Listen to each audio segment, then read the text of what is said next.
Ordinary Americans in Springfield, Ohio, openly describe how elite-directed migration has skewed their economy, destabilized their neighborhoods, and created a two-tier society that favors migrants over Americans. Federal payments to migrants makes it harder for people like me, or somebody else who doesn't get government-assisted living, to find affordable housing at a decent rate, one woman told Twitter journalist Tyler Oliveira. She added, "Yeah, honestly, in my opinion, it'll be surprised if I don't get kicked out so they can boost up the rate on this place. They'll probably fix it, get it where it's looking better, and boost the rate up on it. They'll pay $1,200 a month, and now I pay $775. Yeah, they've been doing it around here quite a bit. Honestly, the neighborhood has gotten a lot of Haitians in it here since about 2 years back.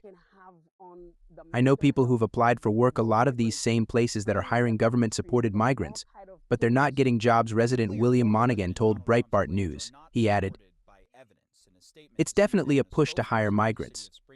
A big company near here that makes equipment for computers. Everybody that works on the production line is Haitian, and there's one interpreter that serves different lines. The inflow of migrants also allows employers to stop hiring and training marginal Americans, such as people recovering from drug addictions, or who are still angry at the multi-decade decline in wages." On September 9th, PBS broadcast an interview with Jamie McGregor, owner of a L0W tech factory that manufactures metal components. He said, "Our Haitian associates come to work every day. They don't have a drug problem. They'll stay at their machine. They'll achieve their numbers. They are here to work." And so in general, that's a stark difference from what we're used to in our community. We want more jobs in our community, and in order to build those jobs, some jobs need to be people who are not originally from here. I wish I had 30 more, he added. With plenty of Haitian job seekers, McGregor also faces less pressure to invest in the high-tech machine tools that could expand his business and help American workers earn higher pay. The migration-enabled shift of power in the labor market was approved by some Democrat and establishment Twitter accounts. The city government is exempting many Haitians from laws against bad drivers and from zoning laws, said 62-year-old Cindy Peck. She said she was threatened with arrest after protesting for months the loud operations of an illegal auto repair shop in a suburban garage across the street from her apartment building. "There's a house in front. I think it's a 4-bedroom, I'm not sure, but a Haitian family lives there. They're not a problem. But the garage is behind the house. It's detached, and these mechanics work out of that garage. The man who lives in the house does not work in the garage, but he will tell you that all these cars that are being worked on are his cars. I've counted as high as 23 cars out there lined up in one day for repair work. I called the police because they use metal grinders. That is so loud in my house you can't get away from the noise. The last call I made was for this grinding noise." It was 5.5 hours later that they showed up, and they came with a warrant for my arrest for a local crime that happened in February that I have no clue about. I don't even know the people involved. My mother was very, very ill in the hospital at that time, and I have my text messages to the family showing that I was there. But it's so convenient that accusations showed up the day after a police dispatcher insinuated very strongly that I should not call again about the noise from this garage. Much of the city's welfare and aid agencies are overwhelmed by migrants, pushing Americans out of line, another resident told Oliveira. "I don't even have assistance right now because I keep getting denied. I'm homeless. I'm jobless. I'm sleeping on friends' couches because I can't get government assistance because I come from the wrong country, apparently." The city's response to the migration is shaped by class and wealth, Peck told Breitbart News. Citizens who own rental apartments or businesses, or who live in the more expensive part of town, do not recognize the civic damage being caused by the migration, Peck said, adding, "A friend of mine, she's not super upper class, but she lives in the better area, a little gated community type of thing.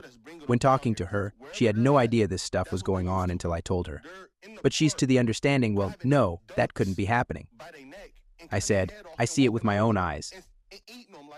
You've got more Haitians in these kinds of lower income areas in Springfield. They're not in as abundance as the rich neighborhoods," the female renter told Oliveira. The migrant influx began when city officials worked with local business owners to recruit Mexicans on the southern border, Monaghan said. But that trickle turned into a flood of Haitians, he said, adding the rich have mobilized migrants to destroy the working and middle classes. "The government's more worried about bringing in Haitians from to live here than they are to take care of their own citizens," another resident told Oliveira, adding, We have veterans, people who went and put their lives at risk for us, sleeping on the streets because the Haitians are more important. I have nothing against immigrants. We don't. If you want to go someplace to try and build a better life for yourself, do that. But for our government to totally throw aside national citizens, people that were born and raised here, they're treating us like we're the trash. This is our country, it's our government, she said. Amid the sudden displacement of Americans, Democrats and national media outlets prefer to divert the nation's attention to rumors about missing pets in the city.